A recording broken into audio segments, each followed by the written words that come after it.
go to Mitch and Krysten. The main thing with them, one of the main things. I know your head hurts. Mitch, you're the environmentalist. She's not.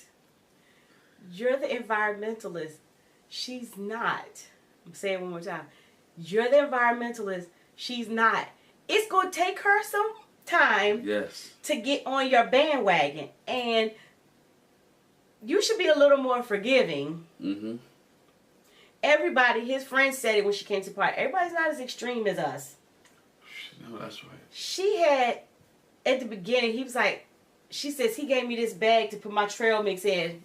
It's a reusable paper bag with, I guess, like a lining in it. But she was like, gross. I'm going to have to keep using this over and over again. And he wrote on here, reusable. She goes to meet with her friend Joanna.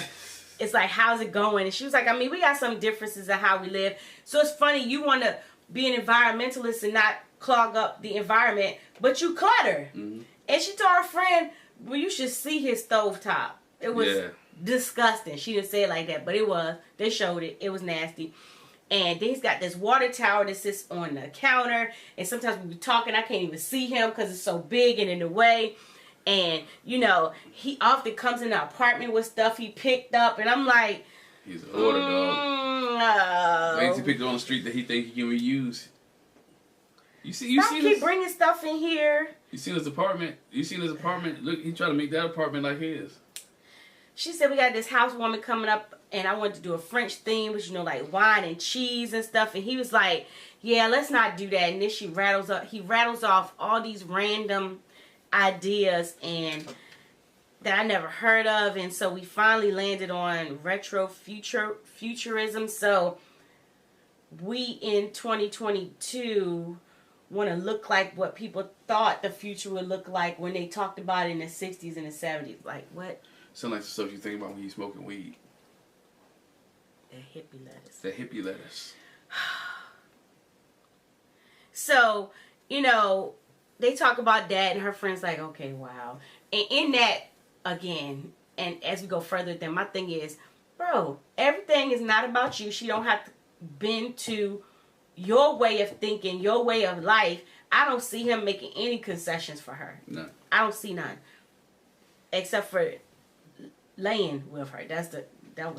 He's making no concessions. She has to conform to what Mitch wants, and she's willing to do that because she want to maintain her marriage. And so that's why one of the issues is she's willing to bend. Her friend, I think her friend said it, like, you can't keep bending and not doing part of you for him. Mm-hmm. It has to be a mutual agreement. It has to be both. And I think she said that on after party as well. She's like, my friends were kind of upset because they didn't see the real Krysten. They didn't see me. Mm-hmm. I was there, but they didn't see who I really was. I was part of myself.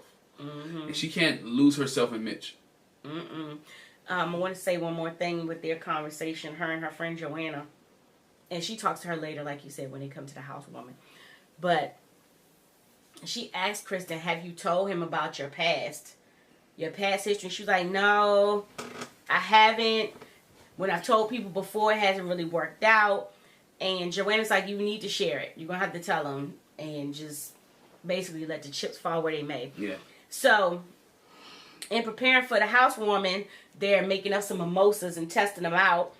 And, you know, they want them to look as realistic as possible. So, while they're taste testing, she was like, okay, so I haven't really talked to you about this, but I want to share something about my history. You know, I told you I had a boyfriend, you know, for 6 years. Remember I told you about that?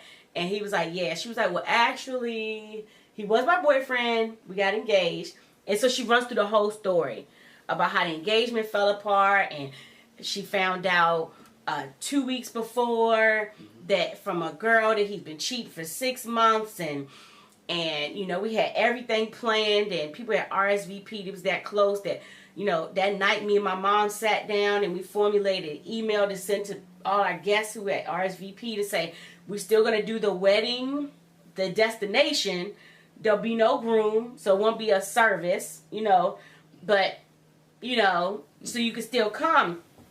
And he was like, well, that's weird. She was like, I don't see where it's weird. And I really don't either. I've already put my money out. I can't get my money back. And that's the big People point. have already Book plane tickets, hotels, all this. Time off from work. We can go celebrate. Might as well. I can't get my money back. I can't. We're just gonna turn in one big party on me. Right. And so she was like, does it change anything? He said, he takes her by the hand. He was like, it doesn't change anything. You didn't do anything wrong. You didn't do anything wrong. It doesn't change how I'm going to relate to you, you know. I don't see what the big deal was. Why was she so scared to tell him that? Because obviously she had some people, come on now, she told some people this before, and they was like, you big dummy. Yeah, but... You sucker. But you let him get you, But he didn't leave you over this. This is nothing, to me, as a big secret. Some people might think, what did you do or not do, that he was cheating on you, you know, and that, people might have taken it to that, you know, respect. But he was like, I don't see anything different. I would never do that to you. But the way she worked it up, as the way that she was scared, as if, like, he was going to, like she had murdered somebody.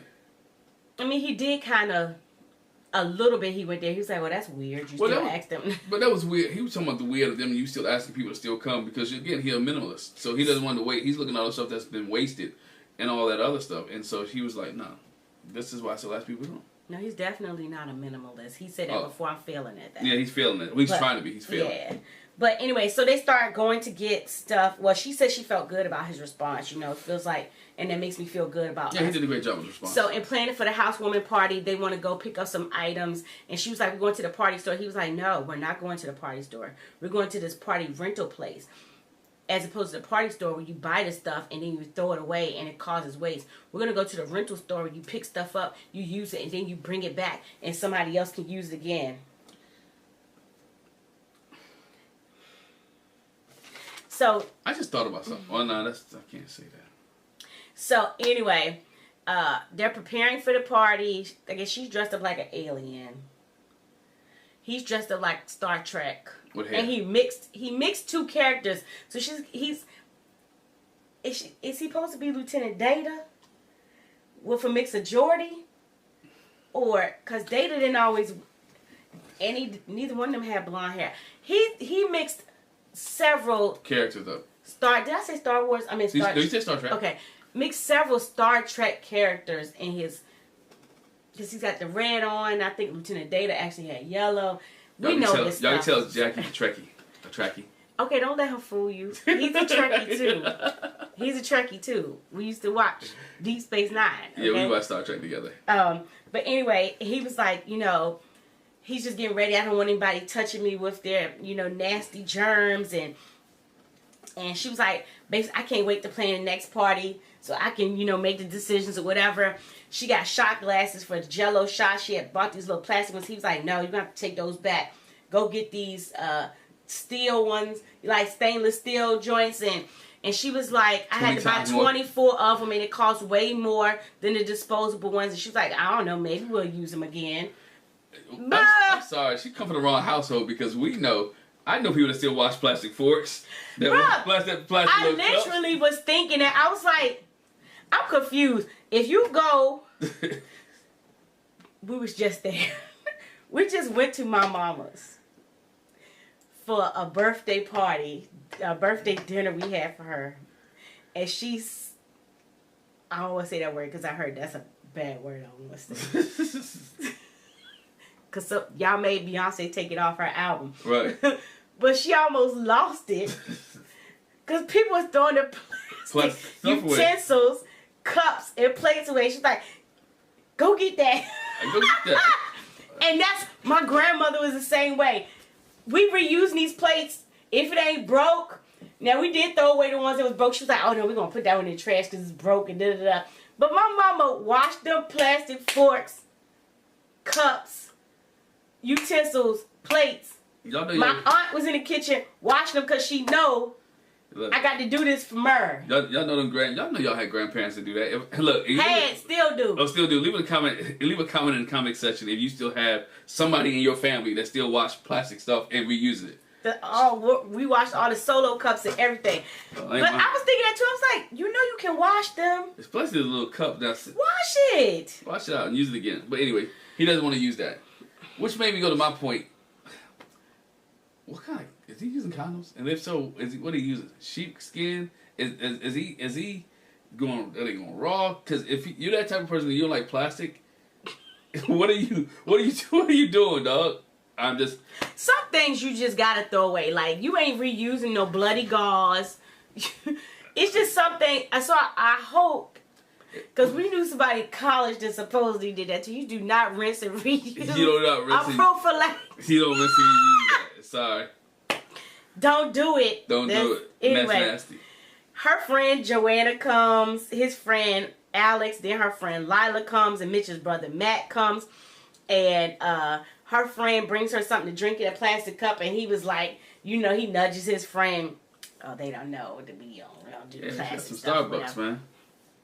And she goes to talk with her friends on the 7th floor. Hey, come meet me on the 7th floor. Mm-hmm. You pointed out, Krysten, or me and my sister, Krysten only talked to her friends, and he talked to his friends. They didn't cross. Which, that's the whole point. But anyway, she talks to her friend. It's been incredible, really, being with him. It's been really he's been really easy to live with, but not so much the extremist environmentalist part.